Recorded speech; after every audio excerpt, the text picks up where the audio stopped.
I started making this video and it started getting into like 35 minutes. I was like, wow.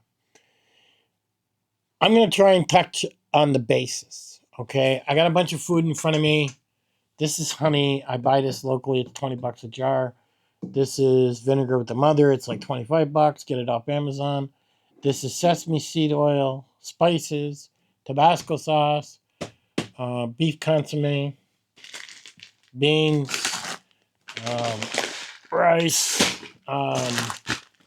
These are a lot of things that you should have. But people don't understand my videos, and I really get a kick out of them, and I get a giggle out of them when they watch them. Like, some people watch my videos and say, why does this guy got so many tarps? He must be a collector of tarps. You have to understand something. SHTF happens, you're going to have multiple ways to collect water. Water's key. I have 2 rivers beside me. I don't have to walk very far, and I can load up on them. There is even a couple springs around me. If I can drive to them, I can get fresh spring water. One of these days, I'll take it out and show you. I mean, I'm very lucky with where I live. I'm in a small town. I'm not fighting cities. People here normally come together and help each other. I've never seen anything where people didn't. So, first thing, look for food that you can keep without refrigeration. This lasts forever. You can even use honey on your wounds. I mean, really consider what you're picking up. And then think about, okay, if I had to eat rice every single day, maybe you want some tobacco sauce to flavor it up a little bit. Maybe you want some honey. I mean, this is important so it doesn't feel like you're eating the same thing every day. The other thing about this is, if I go out and I hunt and say I kill a deer, and I debone it and I bring it home, my particular backpack is designed to carry meat, where your ultralight hiker could never do that with those backpacks. I have one of those backpacks here. It weighs less than a pound. My backpack weighs about 5 pounds with nothing in it. But my backpack, being in its EXO, it is designed where the whole pack comes away from the frame. I have another bag where I put my deboned meat into. It goes against the frame, and then my pack straps down on top of that, where the majority of the weight of that meat is against my back. So I was able to go out. I was able to use the crossbow you've seen many times behind me, or my compound bow, take down a deer quietly, not a firearm. I don't want to advertise where I'm at. Debone that meat as quickly as possible and get it home, sneaking my way back. Then I have to think about, how am I going to dehydrate that? How am I going to make jerky out of it? How am I going to make it last? Now, if I take that after it's dried out into a jerky and I add it to rice, I've got quite a meal now. Or I got it on the side with a little bit of honey on top, and I put Tabasco sauce in the rice. You'll see I have the SilverAnt titanium cooker, and I've made some recipes with it, and people answer saying, well, why would you carry that? That is crazy. You're going to spend 35 minutes, 40 minutes making rice when you could just carry minute rice? There's nothing healthy about minute rice. First off, it's pure garbage. You have to not only consider the food you're going to put away, you have to also consider what food is going to taste good if you can rotate the taste, and also what is going to make you feel good.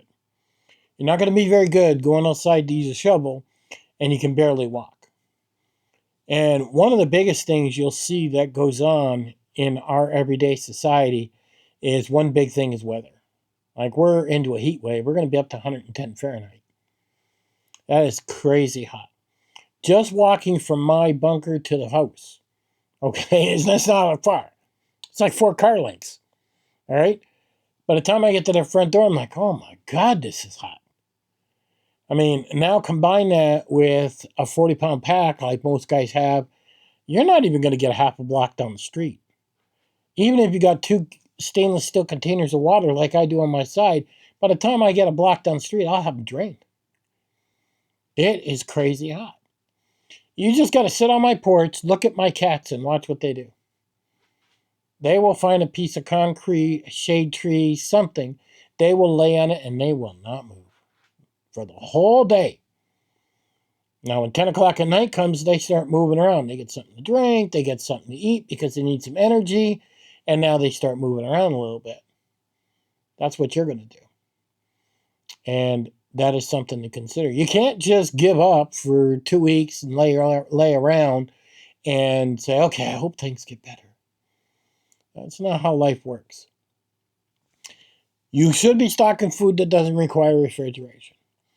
If you have to, you should have multiple shovels. You should be able to dig holes. You should be able to cut trees. Shovels break, things break. You should have tools to fix things. I mean, I can go on and on. But you may find yourself digging holes as a latrine. You may find yourself digging holes for some type of cooler cellar to put items in. You know, you should get to know people that are close to you. Like the guy that makes this honey. He lives less than 2 miles away. He'll still be able to make honey. You know, if everything goes down. I'm sure we'll come up with an agreement or something because we know each other. It's not like we're not, because I've been dealing with him for over 10 years. He sees me walking down his driveway. He's going to wave his hand. Say, hey, what's up? He's going to know who you are. Not like you're some stranger coming up there and he's got his itchy finger on the trigger. You know, so you should be going out and meeting people that you can right now. People that sell eggs. I have people that I deal with, 2 or 3 people that actually have eggs. I don't buy eggs from Walmart or these stores. You know, and different people I am constantly dealing with. There's a couple Amish people I deal with. And I always strike up a conversation with them. This way, you're leaving a mental picture in their brain. And that way, you're creating this rapport with them, and they don't even know you're doing it. So you've been going to them now 5 years. They get used to seeing you pulling up in the driveway. They know your vehicle. They know who you are. You're not a threat. So now when SHTF happens, you say, look, I need some eggs, but, times nobody has any money. Is there something we can change or trade? And you can talk about it right there. And he says, well, I could use some vitamins, and you show him, I got a Tabasco sauce. What do you think? Think we could trade that for eggs? And he might say, oh, heck yeah, I'll give you quite a few eggs for that. And voila. So you start to learn, what does that person like? And what does he consider is gold? And then he's willing to trade. Where you might look at Tabasco sauce, it's okay, I don't mind it once in a while, but he loves it. So this is very, very important. A lot of my stuff that I have is for SHTF. I love hiking, love camping, do it all the time. But like my backpack, it's designed to go take wild game. Now you heard people say, well, you're not going to get wild game forever. I mean, people are going to... Well, that's true to a certain extent. I mean, now we got wild boar going crazy. So people in Texas will probably be killing a lot of pigs. You got to be careful of that, though, and cook it right. But you'll be able to do things for a little while on the wild game.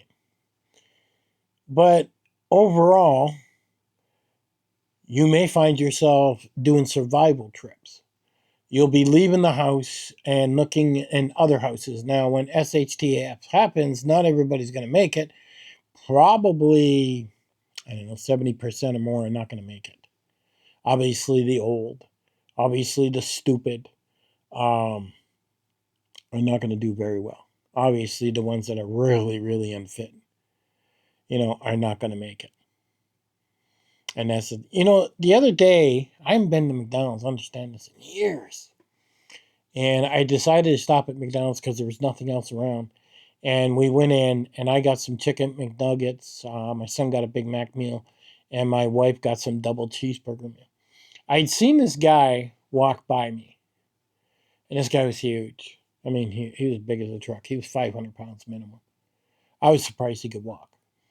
And when he went by me, his right leg was the size of 40 legs. It was just fat rolled on fat, rolled on fat.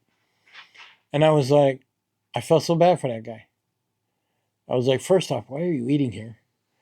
And second off, why would you come out in public looking like that and not just wear a pair of long pants? You obviously are trying to bring attention to yourself.